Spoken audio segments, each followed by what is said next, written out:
আসসালামু আলাইকুম সুপ্রিয় শ্রোতাবৃন্দ, আশা করি সকলে ভালো আছেন।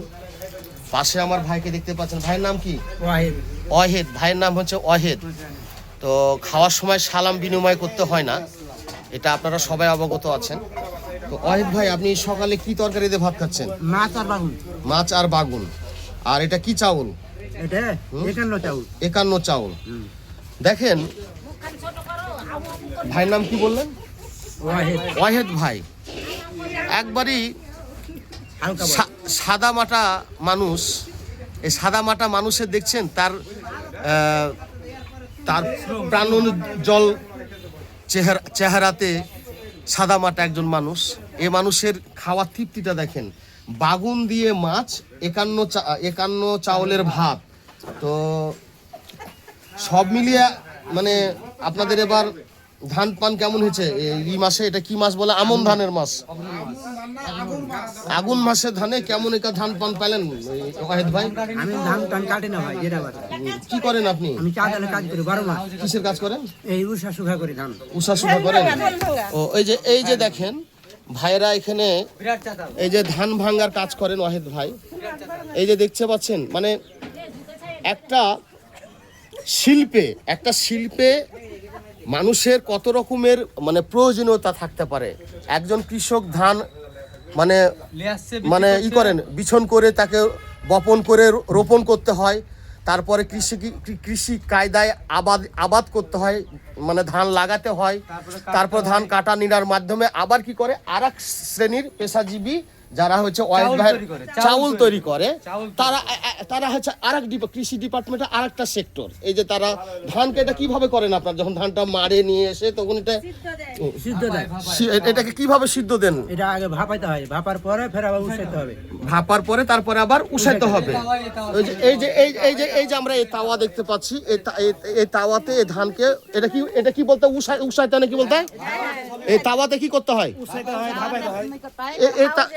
এই তাওয়াতে উষাতে হয়, ভাপাতে হয়। তারপরে এটা কোন পর্যায়ে ধানটা হয়? আবার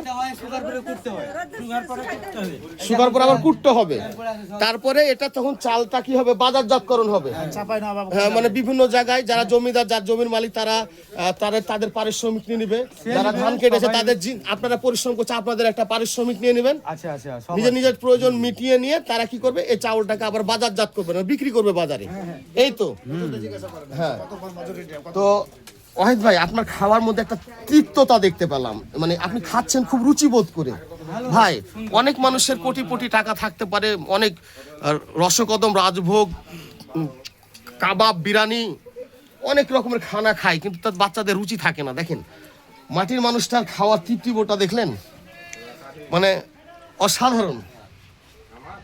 সে রান্নার একটা আলাদা স্বাদ, ঘ্রাণ পাচ্ছি তরকারির, একটা ঘ্রাণ, মানে একটা সুগন্ধ থাকে, সেন্ট মশলা যেটা, মানে পাটাতে বাটা মশলা, তারা অথেন্টিক অর্গানিক খানা খাচ্ছে তৃপ্তি সহকারে। তো যাই হোক, ওয়াহেদ ভাইকে বা পারিপার্শ্বিক ভাই বোনদেরকে দেখে ভালো লাগলো, তাই আমি একটু প্রতিবেদনটা নিয়ে নিলাম আপনাদের মাধ্যমে। আমি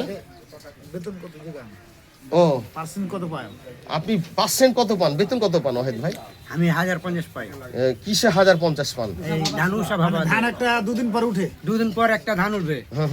ওই ধানটা তুলা 1050 পাই। 1050 দিনে না মাসে? এই 3 দিন পর লাগে। দুদিন পর 1000 টাকা পাই, মনে করো দুদিন পর 1000 টাকা পাই। দুদিন পর 1000 টাকা পাই। আবার পানি কাঞ্জি আরে 10 দিনও হয়ে যায়। তাহলে 15 দিনে তাহলে 30, মানে আপনি তাহলে কি কত পান? 30,000 টাকা ইনকাম করেন মাসে? হ্যাঁ। তো বিয়ে শাদী করেছেন ওয়াহেদ ভাই? বাচ্চা কাচ্চা কয়টা? বাচ্চা 3টে। মাশাআল্লাহ। তো লেখাপড়া করছে, স্কুলে পাঠাচ্ছেন তো তাদেরকে? হ্যাঁ, স্কুলে পাঠাবেন। ছোট বেটিও পড়িছে, বেটাও পড়িছে। যাক, খুব ভালো। তো বাচ্চাদেরকে লেখাপড়া শিখাচ্ছেন? বড় বেটা এখন ধরেন যে রাজমিস্ত্রি কাজ করে। আচ্ছা। ওয়াহেদ ভাইয়ের যা হোক, তিনি একজন পরিশ্রমী মানুষ, খুব পরিশ্রমী মানুষ। বাচ্চাদেরকে লেখাপড়া শিখাচ্ছেন, তার জন্য দোয়া রাখবেন। আচ্ছা, আল্লাহ হাফেজ, আসসালামু আলাইকুম।